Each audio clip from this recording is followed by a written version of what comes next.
Hello दोस्तों, हमारे film गीत अयोध्या में आप सबका बहुत बहुत स्वागत करते हैं, वेलकम करते हैं और अभिनंदन करते हैं। आज आप लोगों को एक बहुत सुंदर सांझ में जब देवता न्योता जाता है, शादी में जब सांझ को देवता न्योता जाता है, पुरखा पुररी न्योता जाता है, उसी समय का गीत है। आप लोग लास्ट तक जरूर बने रहिएगा और अगर गीत पसंद आएगा तो चैनल को लाइक और सब्सक्राइब जरूर कीजिएगा। अभी नया चैनल है, आप लोग थोड़ा ज़्यादा ध्यान दीजिएगा। आइए सुनाते हैं आप लोगों को। हरे हरे काली हो मैया, मैं तुमसे अर्ज करो, विनती बहुत करो मैया, झूमो रे सेवक बिया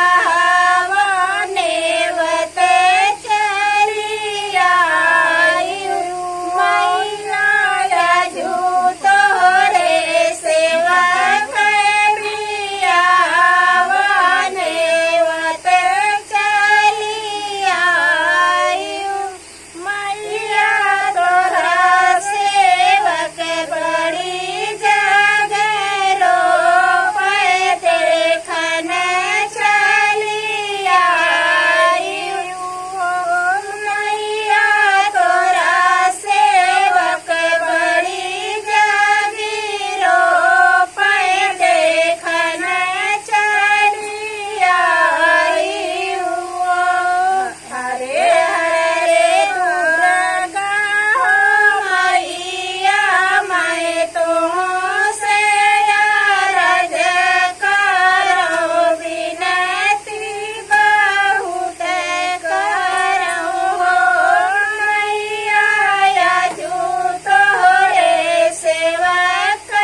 कैसा लगेगा कमेंट के माध्यम से जरूर बताइएगा।